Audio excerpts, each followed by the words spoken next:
आज के टाइम पे पानी पे रहने वाली सबसे बड़ी जीव है blue whale. In fact blue whale को अगर हम धरती पे मौजूद बाकी सभी जीवों के साथ कंपेयर करते हैं तो तब भी ये सबसे बड़ी जीव होगी। हमारी धरती 450 करोड़ साल पुरानी है और क्या इतने लंबे अरसों में ब्लू व्हेल ही सबसे बड़ी जीवित प्रजाति है।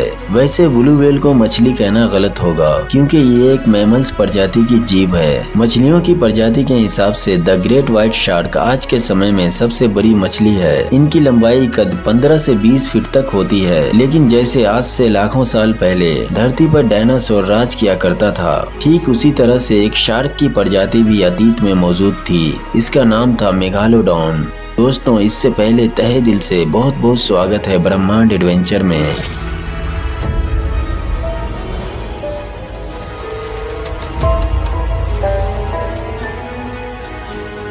मेगालोडॉन आज से लगभग 30 लाख साल पहले समुद्र पे राज किया करती थी। इसकी लंबाई 60 फीट और इसका जबड़ा 3 मीटर का होता था, जो कि एक इंसानी शरीर से काफी ज्यादा बड़ा था।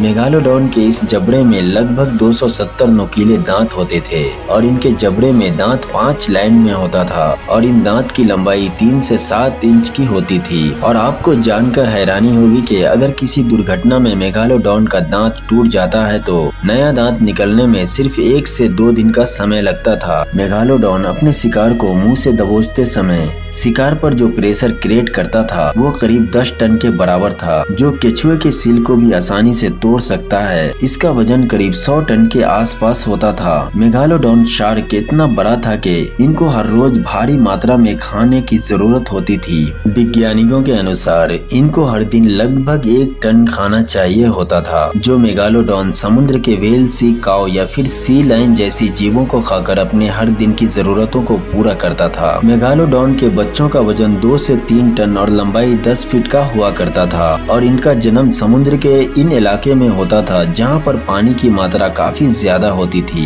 क्योंकि जिंदा रहने के लिए इन मछलियों को ज्यादा से ज्यादा पानी की जरूरत होती थी। इसी वजह से मेगालोडॉन शिकार करने समुद्र के किनारे पर नहीं जाते थे। मेगालोडॉन का आकार बहुत ज्यादा बड़ा था और पानी का लेवल कम होना मतलब इनके लिए जानलेवा खतरा के बराबर था। ये इतनी बड़ी और शक्तिशाली प्रजाति होने के बावजूद ये मेगालोडॉन विलुप्त कैसे हो गई? क्योंकि डायनासोर्स जैसे जीवों के खत्म होने के पीछे भी एक बहुत बड़े एस्टेरॉयड का हाथ था। लेकिन मेगालोडॉन के साथ आखिर ऐसा क्या हुआ था? मेगालोडॉन के विलुप्त होने का कारण आज भी ठीक तरह से वैज्ञानिकों को पता नहीं चल पाया है। इनके विलुप्त होने को लेकर बहुत सी थ्योरी सामने आई है, लेकिन ये थ्योरी जिसको सबसे ज्यादा आइडियल माना जाता है वो मैं आपको बताने जा रहा हूँ। उस थ्योरी के मुताबिक समय के साथ साथ नई प्रजाति के समुद्री जीव एवोल्यूशन के चलते उत्पन्न होने लगे और समुद्र पर मछलियों की संख्या बहुत ही तेजी से बढ़ने लगी और इन छोटी मछलियों को बड़े शार्क खा रहे थे। मेगालोडॉन भले ही आकार में बहुत बड़ा था, लेकिन इनकी आबादी इन व्हाइट शार्क से काफी कम थी और ये वही समय था जब व्हाइट शार्क की आबादी बहुत ही तेजी से बढ़ रही थी। आज से 30 लाख साल पहले समुद्र के ज्यादातर हिस्से का टेम्परेचर काफी ठंडा था,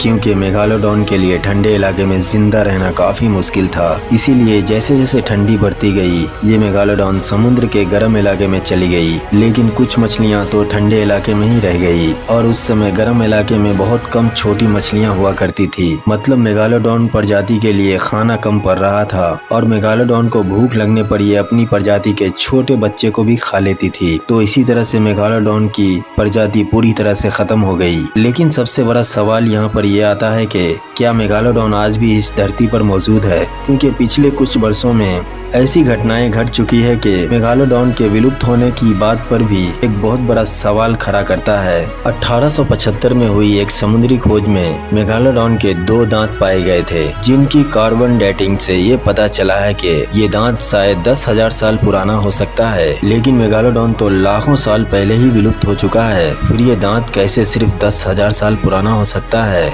इसके अलावा 2009 में HB स्टोरी चैनल के एक डॉक्यूमेंट्री में गल्फ ऑफ कैलिफोर्निया में एक शार्क मछली को ढूंढने का मिशन दिखाया गया था। यहाँ के लोगों का कहना था कि यहाँ एक बहुत बड़ी शार्क मछली मौजूद है जो तेजी से इस इलाके के छोटी मछलियों को खा रही है और इन लोगों के मुताबिक ये शार्क 45 फीट लंबी रही होगी। अगर ये सच हुआ तो ये कोई मामूली व्हाइट शार्क तो 100% नहीं होगी, क्योंकि वो आकार में ज्यादा से ज्यादा 20 फीट तक का ही हो सकता है। लेकिन ताज्जुब की बात तो यह है कि चैनल की टीम इतनी बड़ी मछली को ढूंढ पाने में नाकामयाब रही। मेगालोडॉन के अस्तित्व को लेकर आज भी वैज्ञानिकों के बीच मतभेद है, लेकिन ज्यादा लोग इस बात पर एग्री करते हैं कि मेगालोडॉन लाखों साल पहले ही विलुप्त हो चुका है और इन कुछ सालों में हमें दुनिया भर में मेगालोडॉन से जुड़ी जितनी भी घटनाएं सुनने को या फिर इंटरनेट पे इमेजेस देखने को मिली है, सब या तो फेक है, नहीं तो लोगों का वहम है और कुछ नहीं।